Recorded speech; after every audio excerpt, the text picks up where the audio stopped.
Hello বন্ধুরা, welcome back to my channel. তোমরা সবাই কেমন আছো? আই হোপ তোমরা সবাই ভালো আছো। তোমাদের ভালোবাসায় আমিও ভালো আছি। আর আজ আরও একটা নতুন ব্লগ নিয়ে চলে আসলাম। গত শুক্রবার ছিল নীল ষষ্ঠী, তাই গিয়েছিলাম বাড়ির কাছেই একটা মন্দিরে।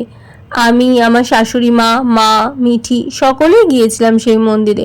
মন্দিরটা খুবই ছোট, রাস্তার ধারে, বড় রাস্তার উপরেই একটুখানি জায়গা আছে, সেখানে যজ্ঞ হয়েছিল।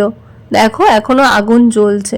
সকাল থেকেই পুজো হচ্ছে, গান বাজছে, শুনতে পাচ্ছি। বাড়ির খুব কাছে, তবুও আসা হয়নি।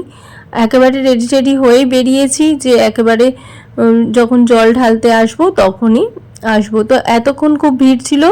আমরা যখন এসে পৌঁছালাম দেখলাম ব্রাহ্মণ বেরিয়ে গেছেন, যিনি পূজা মন্দিরে দেন, তিনি একটু আগেই বেরিয়ে গেছেন। আর এই দুজন মহিলা পুজো দিচ্ছেন, আর একজন ভিডিও করছে, দেখতেই পাচ্ছ দাঁড়িয়ে রয়েছে। তো ওরা অনেকটা সময় নিয়ে ওরা ওখানে বসেছিল। একজন বসে বসে পুজো দিচ্ছে, একজন দাঁড়িয়ে পুজো দিচ্ছে, জল ঢালছে। আমরা যখন এসেছি এসে থেকেই দেখছি ওনারা পুজো দিয়েই যাচ্ছে।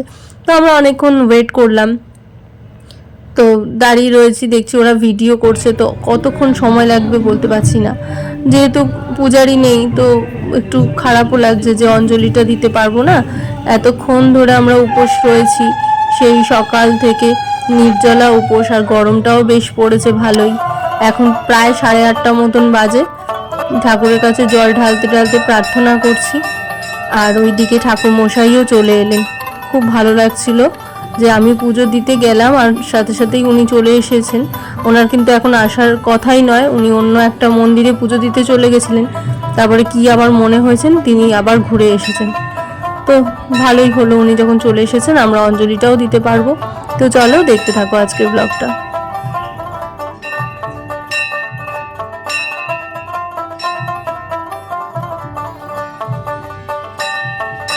বন্ধুরা, বাড়ির থেকেই ব্লগটা শুরু করার ইচ্ছে ছিল জানো তো, কিন্তু সেটা আর হলো না, কারণ হাত লেগে সেই ভিডিওটা ডিলিট হয়ে গেছে।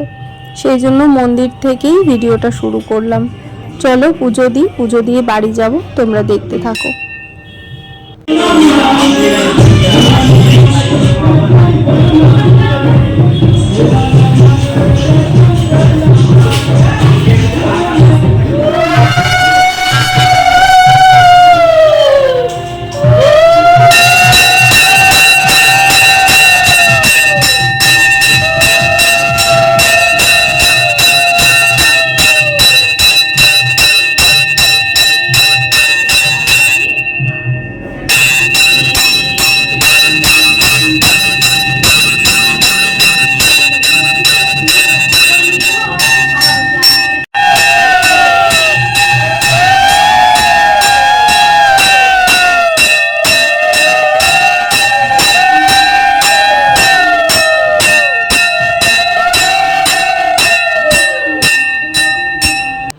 একটা বড় গামলার মধ্যে করে আমরা 5 রকমের ফল 3 জনের জন্য নিয়ে এসেছিলাম, যে আমরা 3 জনে পুজো দিচ্ছি, আমার মা, শাশুড়ি মা আর আমি। আর যে থালাটা আমার হাতে রয়েছে দেখছো, ওর মধ্যে ফুল, তারপরে পূজার জন্য যা যা সামগ্রী লাগে শিবের পুজোয়, ওই আকন্দের মালা, তারপরে কলকে, সিদ্ধি, পৈতে, যা যা লাগে আর কি, ধূপ, তারপরে মোমবাতি, ওগুলো সব আমার হাতে থালাটাই ছিল। আর মিঠির হাতে একটা বড় পিতলের ঘটি দিয়েছিলাম, তার মধ্যে দুধ আর দুধে যা যা সামগ্রী দিতে হয় আর কি, সবকিছু মিশিয়ে গুছিয়ে গাছিয়ে আমরা নিয়ে এসেছিলাম। ভালোভাবেই পুজো দিয়েছি, কোনো অসুবিধা হয়নি। মন্দিরটিও বাড়ির একেবারেই কাছে, আর একদম ফাঁকাই ছিল। আমরা যখন এসেছি তখন মানে ফাঁকা, অনেকটা রাত যেহেতু, 8:30টার পরে এসেছি আমরা, ততক্ষণে সবার পুজো টুজো দেওয়া হয়ে গেছে মোটমাট। তো আমার যেটা ভালো লেগেছে, আমার মা, শাশুড়ি মা আমার সঙ্গে এত রাত অবধি যে উপোস করেছিলেন আর ওনারা আমার সাথে এসেছেন, এটা আমার খুব ভালো লেগেছে আর কি। ঠাকুরের কাছে প্রার্থনা করি এরকমভাবেই যেন প্রতি বছর 2 মাকে নিয়ে মন্দিরে পুজো দিতে আসতে পারি। মিঠিও এসেছে সাথে, ওই ভিডিওটি করেছে। তো চলো দেখতে থাকো।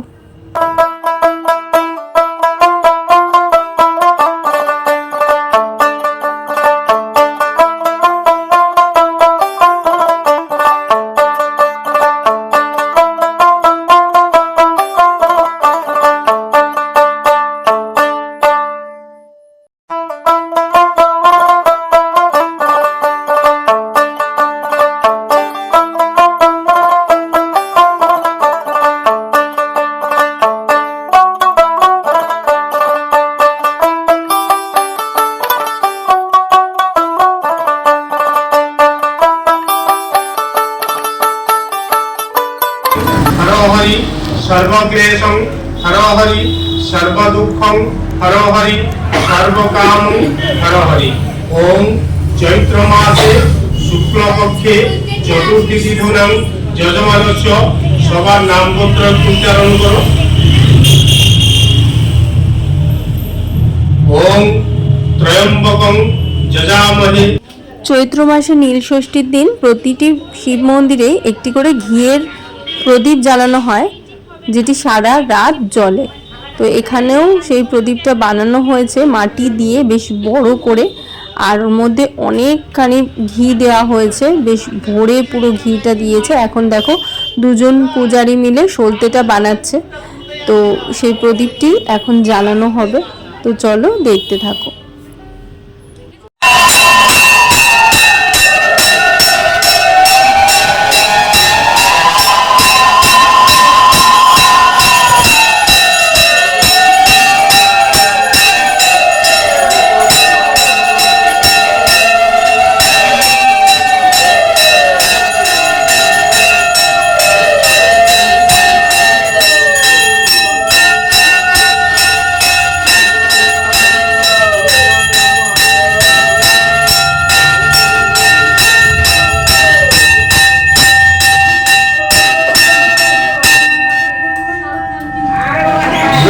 বাতি জ্বালাবেন না, মোমবাতি ধূপকাঠি ভেতরে জ্বালাবেন না, বাইরে সব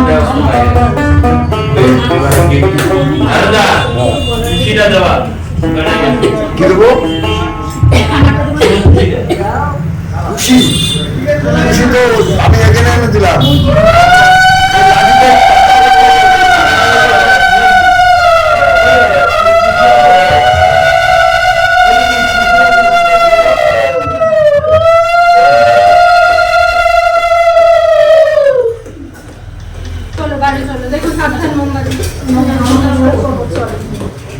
আমরা মন্দির থেকে বেরিয়ে বাইরে আকন্দ গাছের নিচে মোমবাতিগুলো দিয়ে দিলাম। আর এই দেখো সেই মন্দিরটা খুবই ছোট্ট একটা মন্দির, আর মন্দিরের সামনে কিন্তু একটি ছোট্ট মেয়ে বসে গান গেয়েই চলেছে, আর ওর পাশে একজন বসে বাজনা বাজাচ্ছে। চলো তোমরাও একটু ওর গান শুনে নাও।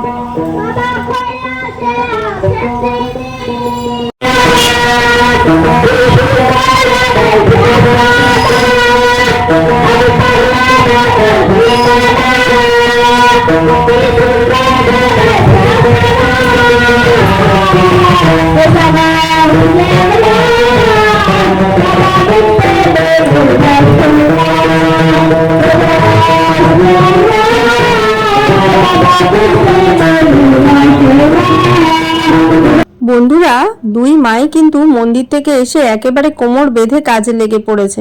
দেখতেই পাচ্ছ আমার শাশুড়ি মা এখন নারকেল কুড়াবে বলে সেটাকে রেডি করছে, আর আমার মা সাবু মাখতে বসেছে। অনেকগুলো কাঁঠালি কলা, দই, দুধ, মাখা সন্দেশ সব কিছু দিয়ে বেশ সুন্দর করে মা সাবুটা মেখেছিল। আর দেখো ফল টল কেটে রেডি করেছে। দুজন মিলে কিন্তু বেশ কাজ করছে। আমি ততক্ষণে একটু চরনামৃত আর দই সন্দেশ খেয়ে বিছানায় গড়াগড়ি দিচ্ছি। মিঠি এই ভিডিওগুলো করেছে। তার মধ্যে আমার শাশুড়ি মা আবার চাও করে নিয়ে চলে এসেছে। ওরা এখন চা খাবে, তারপরেই দেখো এখন সাবু মাখা খেতে বসেছে। এখন প্রায় রাত 11টা বাজে। আমিও খাবো। দুজন মিলে আমাকে সাজিয়ে গুছিয়ে একটা বাটিতে খেতে দিয়েছে। নতুন বন্ধুরা যারা এতক্ষণ পর্যন্ত আমার চ্যানেলের পাশে ছিলে, ভিডিওটা দেখলে তোমাদেরকে অনেক ভালোবাসা, পুরনো বন্ধুদেরও অনেক ভালোবাসা। তোমরা সবাই চ্যানেলটাকে সাবস্ক্রাইব করে অল নোটিফিকেশন বেলটা অন করে দিও। তো চলো দেখা হচ্ছে নেক্সট ব্লগে। ততক্ষণ পর্যন্ত ভালো থেকো, সুস্থ থেকো। Bye bye, good night.